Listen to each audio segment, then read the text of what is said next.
At 11:03 a.m. on September 19, 1944, Staff Sergeant Frank Thompson crouched inside the turret of an M4 Sherman tank near Arracourt, France, watching his gunner prepare for an engagement they probably wouldn't survive. Years old, 4 months in combat, 12 tank battles, 0 times had his gunner seen the enemy first. The Germans had 47 Panther tanks advancing. Thompson had been loading the 75 mm gun for Sergeant William Crawford since June. Their survival depended on seeing German tanks first, but the Sherman's gunner sight was narrow. Crawford could only see 30 degrees. By the time the tank commander spotted a threat and Crawford traversed the turret, German gunners were already aiming. The 4th Armored Division had lost 23 Shermans in 3 weeks.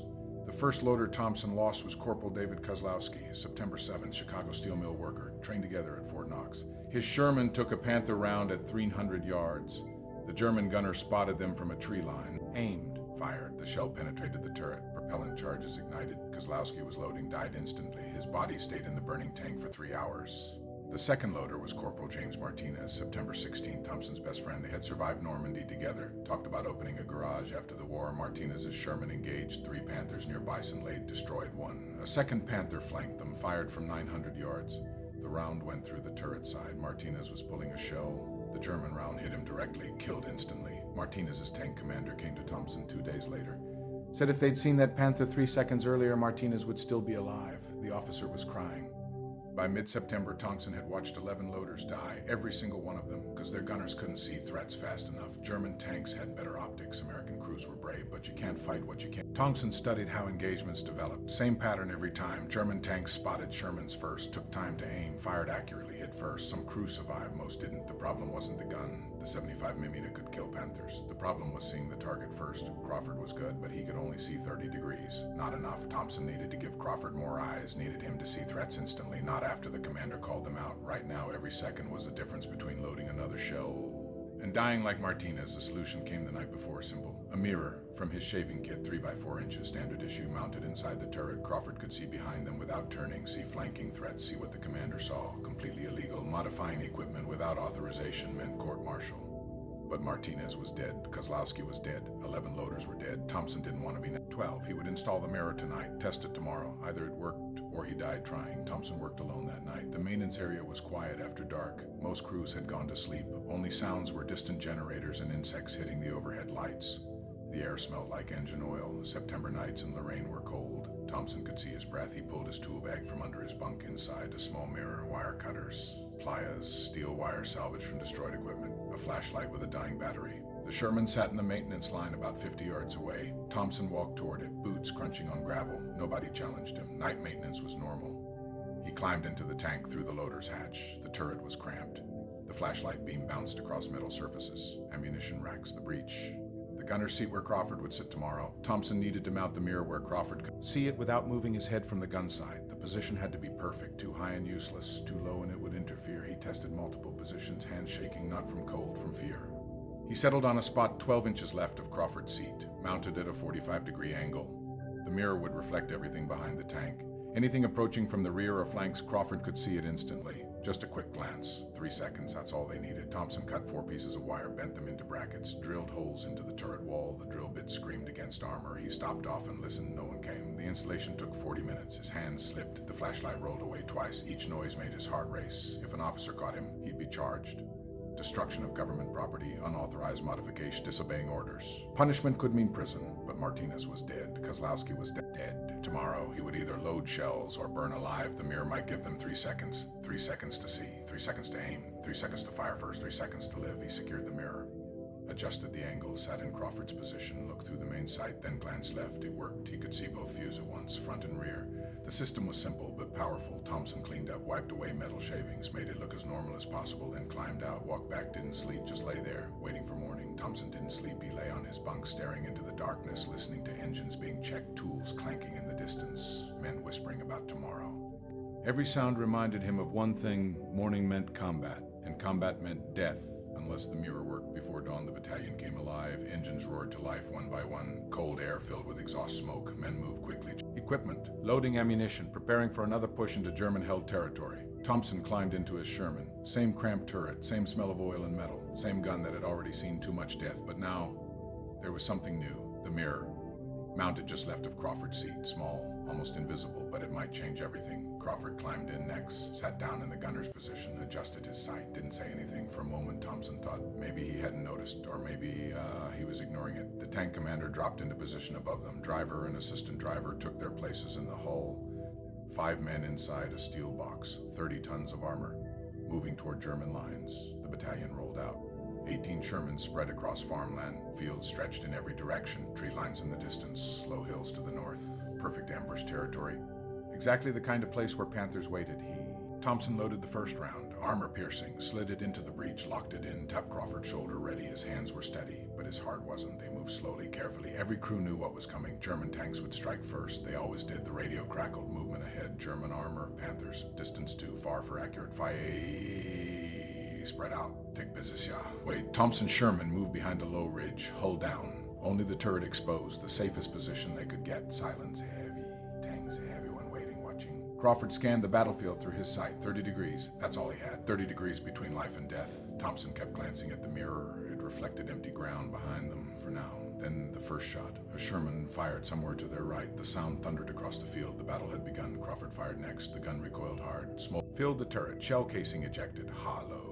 Thompson grabbed another round, slammed it in, locked it, tapped Crawford up.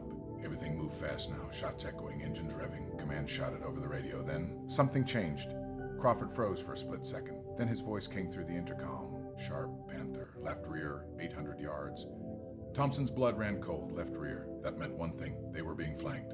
A Panther had slipped behind them. If it fired, they were dead, but something was different. The commander hadn't called it. Crawford hadn't turned the turret to search. He had seen it instantly. The mirror. Crawford had glanced left, caught the movement, spotted the Panther before it could fire. 3 seconds earlier, just 3, traverse left. The turret spun fast, metal grinding. Thompson looked through the vision board. He saw it. The Panther moving across open ground, confident, unaware it had been spotted. German crew thought they had time. They didn't. Fire. Crawford pulled the trigger. The Sherman's gun roared. The round hit the Panther's trap.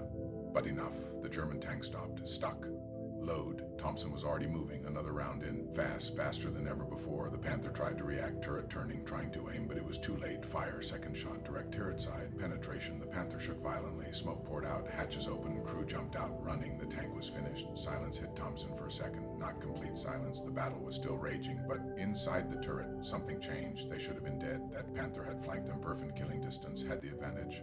But Crawford saw it 3 seconds earlier. Because of the mirror. 3 seconds, that's all it took. The commander's voice came in, excited. How did you see that? Crawford didn't answer directly, just caught movement. No time for explanation. More danger. The battle continued, relentless. 40 minutes of chaos. Sherman's firing, Panthers maneuvering, explosion shaking the ground. American tanks were reacting faster, spotting threats earlier, turning quicker, firing first. Thompson's crew destroyed 2 more Panthers. Others in the battalion got more. When it was over, 7 German tanks burned in the field. Black smoke rising into the sky. American losses, 2 Shermans damaged, undestroyed, no crew killed. It had never happened before. Back at the maintenance area, Crawford climbed out of the turret, looked straight at Thompson, didn't say anything for a moment. Then he climbed back inside, looked at the mirror, touched it, adjusted the angle slightly. Now he understood. He came back out, walked up to Thompson. One question, when did you install it? Last night, hello? Crawford nodded slowly, looked back at the tank, then said something Thompson would never forget. This saved us. A pause. Then that Panther would have killed us. Another pause. Then the words that changed everything. I need you to do something. Thompson frowned. What? Crawford looked him in the eye. Install one in every tank. Thompson didn't answer immediately. He just stared at Crawford. Install one in every tank. It sounded simple, but it wasn't. What he had done last night was illegal. 1 tank was a risk, an entire battalion. That wasn't just a risk. That was guaranteed punishment if anyone found out. Court-martial, prison, end of his career. But then he thought about Martinez, about Kozlowski, about 11 loaders burning inside steel coffins because they never saw it coming. He nodded. All right. That same night, Thompson got to work. He didn't start with just anyone. He went to Sergeant Robert Hayes, Crawford's wingman, a tanker who understood loss. Hayes had lost his loader 3 weeks earlier, burned alive. A Panther hit them from the side. Hayes survived, barely, hands still scarred, his new loader. An 18-year-old kid, fresh replacement, terrified. Thompson found Hayes near the maintenance line, told him about the mirror, showed him inside Crawford's tank, explained how it worked. Hayes climbed into the turret, sat in the gunner's seat, looked through the main sight, then glanced at the mirror. He froze. He saw it immediately, the advantage, the difference. He climbed out, looked at Thompson. Can you install one in mine tonight? Doit. They waited until late. After most of the camp went quiet, Thompson brought his tools, same ones from the night before. Mirror.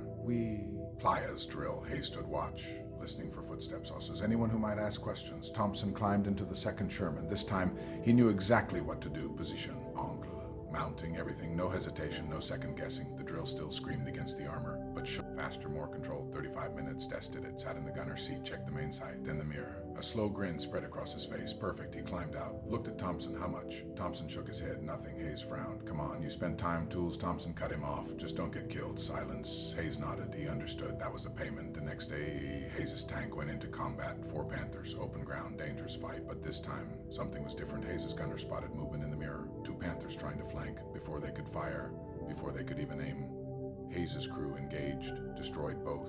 They came back alive. That night, Hayes didn't stay quiet. He told everyone, other tank commanders, other crews. Anyone who would listen, there's a mirror mod it, lets your gunner see behind it, saved us, you need it by evening. 6 more crews wanted it. Thompson hadn't expected it to spread this fast, but he didn't refuse. That night he installed 3 more, the night after 2 more. Sleep almost none. He worked all day with his crew, fought battles, loaded shells, stayed alive. Then at night he became something else, a mechanic and innovator, a man racing against death. Each installation took 30-40 minutes. Each one, another crew that might survive. Word spread fast. Loaders talked to gunners.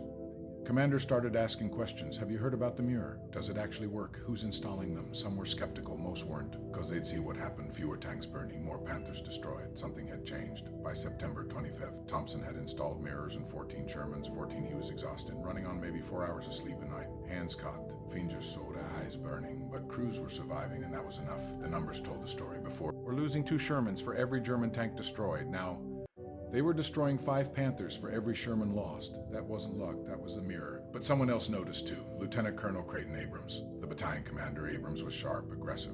He knew tank combat better than almost anyone, and he knew something was different. His crews were faster, smarter, more aware. They were winning fights they should have lost.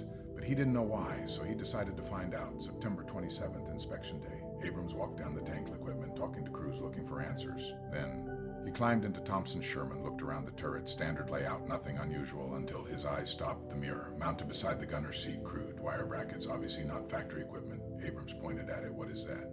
Inside the turret, everything went still. Thompson's stomach dropped. This was it, Corbin. Charges, punishment, everything he had risked catching up to him. Before he could speak, Crawford answered. It's a modification, sir. Abrams looked at him.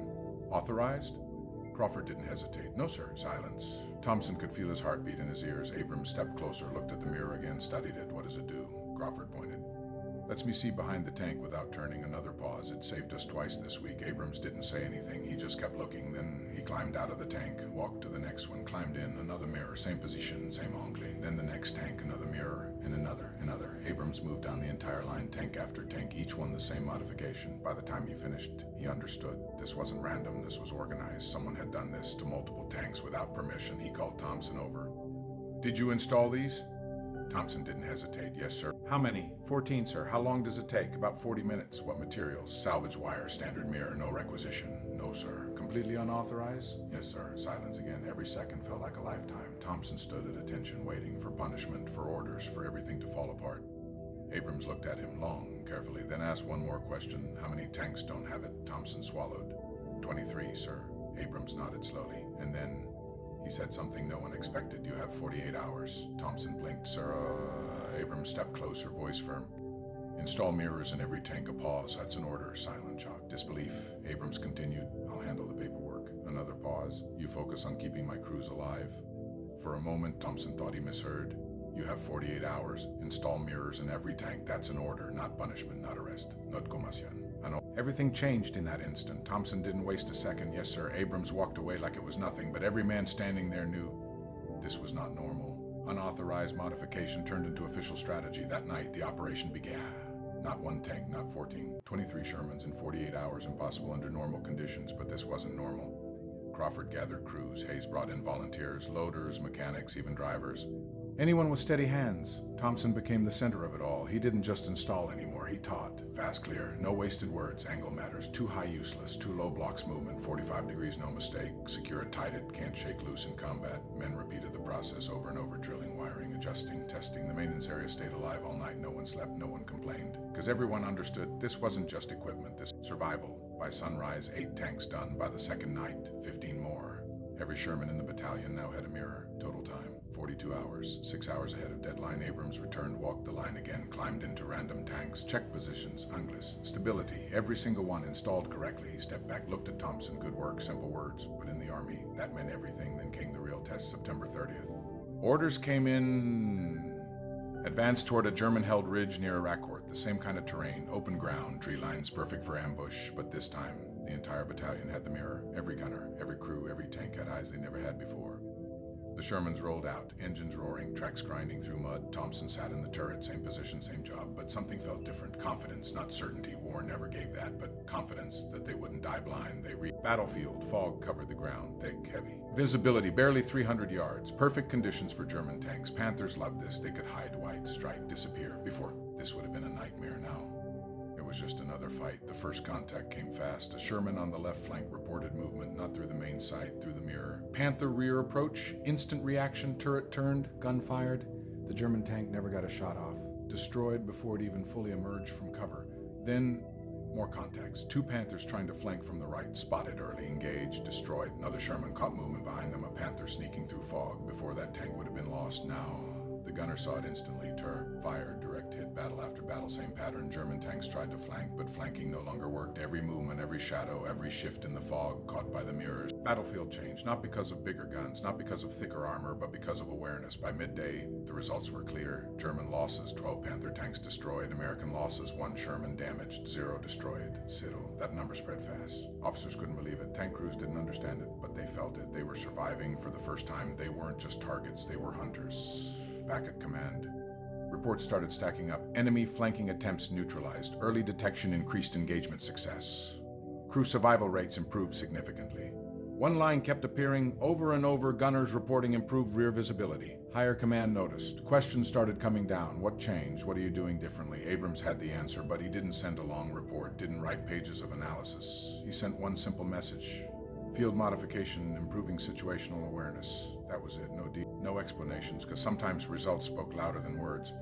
But the Germans noticed too. They weren't blind. They saw their tanks burning, saw flanking maneuvers failing. Something had changed, their advantage gone. Panther crews started hesitating. They no longer rushed flanking attacks, no longer assumed surprise, because somehow the Americans were seeing them even when they shouldn't. Confusion spread through German ranks. Are they intercepting radio? Do they have better optics now? Are we being watched? They didn't know. They couldn't know that the answer was a small mirror, 3 by 4 inches, inside a tank. By October, other battalions started copying the idea, not through official orders, through survival.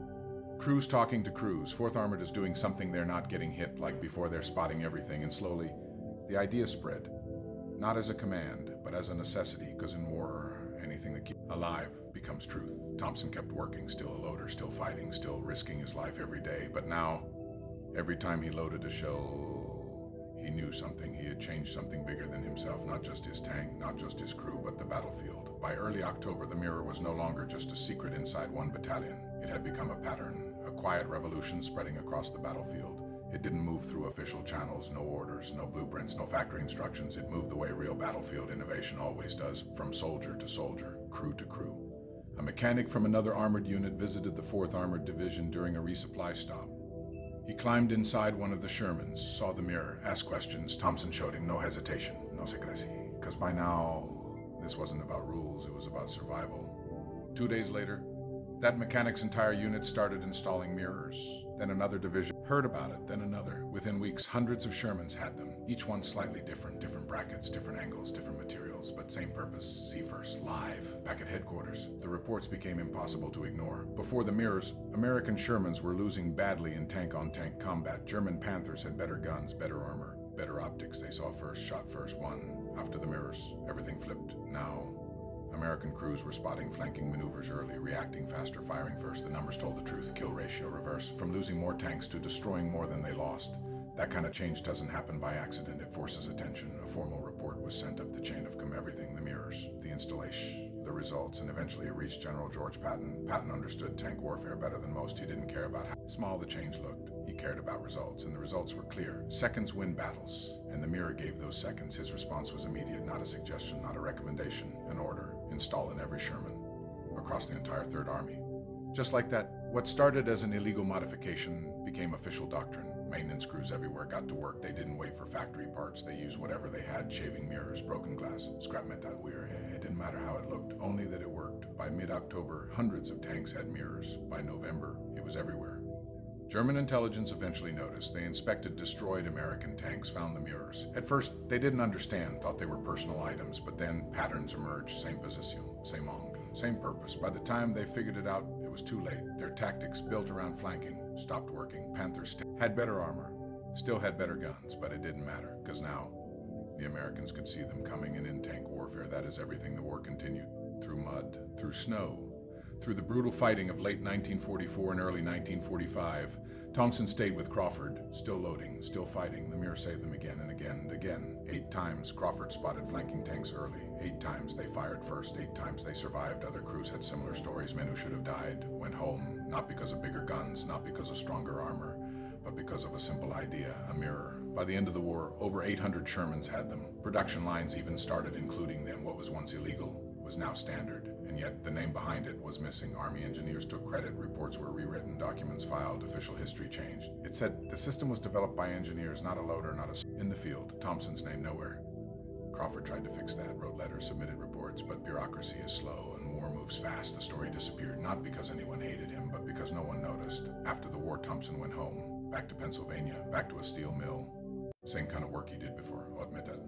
Avi Machinis, long days. He got married, had children, lived quietly, never talked about the mirror. When people asked, he said only one thing: I was a loader. That was it. Decades passed. New tanks replaced Shermans, better optics, better systems, better everything. The mirror, forgotten. Until one day, a historian found something strange. Maintenance logs, notes about improvised mirrors, repeated across units. He started digging, tracked down veterans, found Crawford, and finally found Thompson, an old man now, living a simple life. The historian asked, did you install them? Thompson said yes. Nobody there, no drama, just true. Historian did the math. Estimated 600 to 800 tanks used the mirrors. Compared survival rates, calculated the difference. Conclusion: that one idea saved between 200 and 300 lives, maybe more. Thompson didn't react much, just said, I never counted, because for him, it was never about numbers. It was about Crawford, about Hayes, about the men who came back. That was enough. The historian published a story. Small article, limited audience. Few veterans read it. A few letters were sent, but still. No big recognition. No medals. No headlines. Just a quiet truth, hidden in history. Thompson died in 2003, age 84. His obituary mentioned World War II service, tank crewman, nothing more. No mention of the mirror, no mention of the lives saved. At his funeral, 3 men showed up, strangers, tank veterans, men whose crews had used the mirror. They told his family the truth, what he had done, what he had changed. For the first time, his daughters heard the full story, what they had really done in the war. Today, there is no famous monument, no medal display, no chapter in textbooks, but in one place there is something. At a museum, a Sherman tank sits on display inside the turret, mounted beside the gunner's seat. A small mirror, 3 by 4 inches, simple, crude, no name attached, but that is his legacy, not the official one, the real one, the one that mattered.